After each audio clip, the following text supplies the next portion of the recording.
Hey everyone, we made it through our first week of the Invested Fathers. Thank you all for sharing in this journey with me thus far. I wanted to give you guys just some updates of how things are going in my world and what we can expect on the podcast. First, episodes are going to be coming out every Wednesday and Friday. We had a special episode this Monday just because it was Father's Day on Sunday. So we had a guest on Wednesday. It was Scott.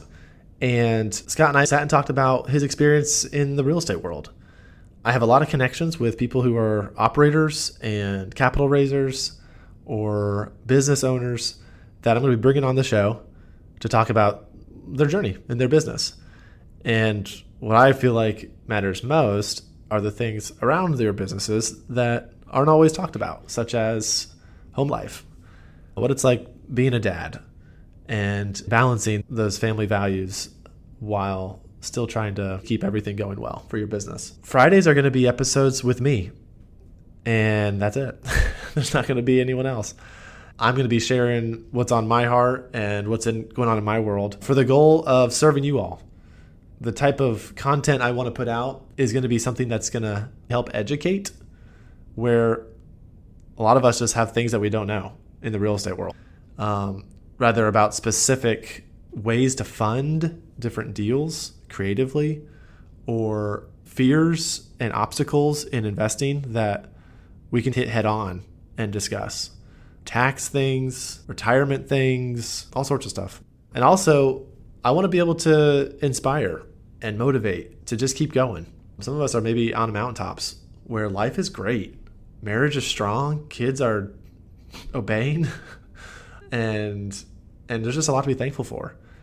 And others of us are in valleys, or entering a valley, or coming out of a valley, where it just seems like lots of things are going wrong. The family life maybe is suffering, and hey, you're not alone. And that's the goal, is to be able to share things in my life as well as just the people that are brought on to the show, and help us to keep going and keep going hard. So those are some things to expect over the next few weeks and in the show. If you guys have information or thoughts on things you want to hear, things you like or don't like, hit me up. I'm in Instagram. That's probably the number one thing I check. I'm also on LinkedIn, and those are probably the best ways to get a hold of me. You can find me on Instagram at Kenny Will Johnson. Middle name is William. And on LinkedIn, Kenny Johnson. So what are some things that are going on in my world and things I'm thinking about? I launched a podcast. Yay. I've thought the best people to create content are people that are doing things, of course, right? So these are some of the things I'm doing. I closed on a fixer-upper last week. This was a house that needs a ton of work. It was a probate deal, and it is really close to where I live. I'm very familiar with the market. I have a team all ready to go, and looking forward to updating you all on my social media of what this property looks like today. The massive amount of renovation that this house will require over the next few months. I closed on a house that I sold. This was a flip. I had it for over a year. A little bit of a thorn in my flesh. It sat empty for about a year until I finally was able to move my crews to this house, and it turned out really well. First time home buyers, extremely happy. Enjoyed speaking with them in the closing room. And that one's off our books. Friday, I was able to place a tenant at one of my rentals that was sitting empty for about 2 months. So that was really good news. My property management group has been excellent in taking care of all that stuff, so I don't have to worry about it. They've already moved in, and we have another property as a rental. I'm headed to Kansas City in about 2 weeks to check out a property, to conduct a due diligence research on a property that I am raising capital for. And the team is an excellent team that I'm so thrilled just to be working with. More updates to come on that opportunity, but I've never been to Kansas City, so looking forward to that. I'm listing a rental to sell. I'm fixing it up before I put it on the market. The cash flow on this property just hasn't been great, and there's been a few surprise expenses that have come up over the last 6 months that makes sense to sell the house. Family-wise, it's been a busy week. The wife and kids are doing great. One of my struggles has been schedule management. For those that are entrepreneurs or have their own business, you can decide what you're going to be working on, what your schedule is.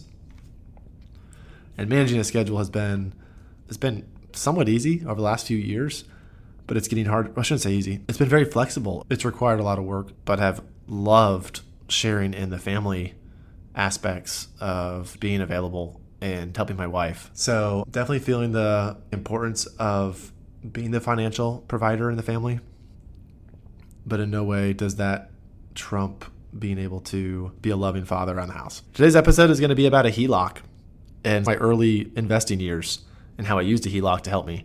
So I hope you guys enjoy and are enlightened by the tool of the HELOC. And we'll catch you on the next episode on Wednesday. Are you a hardworking dad, juggling family responsibilities while dreaming of building wealth through real estate? Welcome to the Invested Fathers Podcast, where we explore how to balance investing and fatherhood. I'm your host, Kenny Johnson, founder of East West Capital. Over the past 5 years, I've been buying real estate to free up my time and secure my family's future. Now I'm here to help you do the same. Join me as we navigate the real estate world together, building wealth and strengthening our families. As my grandma always said, East West, home's best. Welcome, everybody. In today's episode, I will be covering the story of how I funded my first real estate investment through the power of a home equity line of credit, also known as a HELOC. And I'll be sharing with you other options that you might have in investing into the real estate market. And I want you to remember that perfection is the enemy of progress. That concept will come into play when I talk about how I funded my first deal. Let's get into it. Story goes like this. I wasn't sure how I was going to find my first rental. I talked with a lot of different people about calling people, writing letters, door knocking, looking on the internet. But what ended up happening is I sat down and I grabbed a notepad of paper and went the writing letters route. I didn't exactly know which houses to start writing other than in my neighborhood, figuring those are the closest people to me that I had a little bit of a connection with. Some I hadn't even talked to, but my wife and I like to walk around the neighborhood. So I figured, hey, some of these houses look abandoned or look run down. Let's write a letter to them and see what happens. I wrote 3 letters and they were on pieces of small spiral bound notebook paper. And there was approximately 3 sentences that went something like this. Dear neighbor, I was wondering if you were interested in selling your property. I live up the street. If you're interested, would you give me a call? Here's my number. Kenny. It was something like that. It might have been another version of that, but it was something very, very simple, written in pen. Made sure my number was readable, legible, and sent it on. Believe it or not, I got a call back from one of those letters, probably a week and a half later. And that started the conversation of buying this guy's house. Obviously, when something like that happens, you have to ask yourself, now what? And I got a little bit scared because this was not supposed to happen so fast, but this is what I wanted to happen. I had heard about a HELOC and what it was. So we mentioned that in the intro, the home equity line of credit. For all those people out there that don't know what a home equity line of credit is, it's basically borrowing money from the equity that's in your house right now. Some of you have actually opened up a HELOC, but have not used it yet. And I would say to you, that's okay. It is okay to make that first step and to wait until the opportunity comes up that you feel comfortable. The question is, what is the right deal to get started into? I also find that when I talk to a lot of first-time investors, that first investment is the hardest one to get over. You want it to basically be perfect. You want to get the money back as soon as possible, and you want to somehow hit a home run right away. Doesn't always happen that way. I definitely think you could be more conservative on the first investment that you make. But as with any investment, you do your due diligence, and the longer you wait, sort of the harder it is to get into it.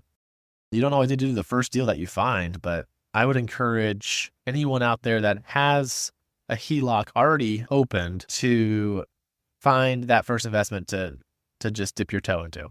Doesn't have to be the full amount of your HELOC, and you don't have to be the active investor. You can be a partner. Mainly what I do is I connect people to deals.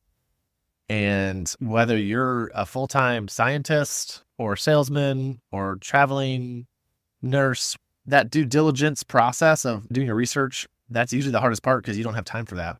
So finding a trusted source that can help you with that is really maybe the game changer for you. Another hang up I hear with a lot of people is, I want full control. And that will probably hold you back in your growth, unless you want to be a full-time investor. Then you have all the control you want, but you have potentially none of the control of your time or the preference of how you use your time. Finding someone that's their thing, they're basically always looking for deals or always, managing projects, or a capital raiser who's just connecting people with money to deals that are available in these vetted all-star teams. That would probably be a recommended way into getting into your deal. Partner into a deal.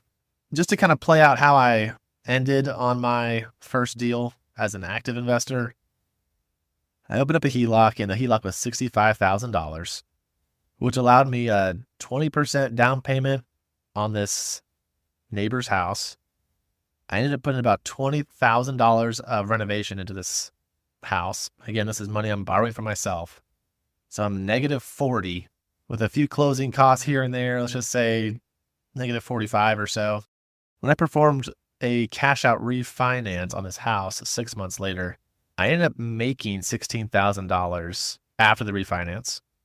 So I paid back myself the 40, put an extra 16 in my pocket, and I still had 25% of equity left in the house, which was approximately $50,000. I made money on that first deal, and I have not sold this house yet. So it's actually still increasing every day through appreciation. Renters are buying down the mortgage, and I'm able to use some tax savings from the depreciation of that house.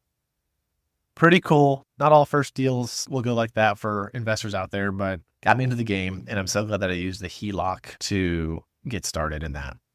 Key takeaway for you guys is what I said in the beginning: perfection is the enemy of progress. So analysis paralysis is a term that's used in regards to just getting hung up from overanalyzing things. Life isn't perfect. Don't expect the first deal or any deal you have to be absolutely perfect. Recognize what you're trying to accomplish. Do your due diligence. Surround yourself with trusted, good resume, good track record operators, people that are doing things. And maybe that's all they're doing. That's their focus. And don't feel like you need to be that perfect operator getting out of the gates. Thank you for listening to this episode of the Invested Fathers podcast. If you liked this episode, we would love for you to click subscribe and leave us a 5-star review. We appreciate all of your hard work as a father and look forward to our next episode together.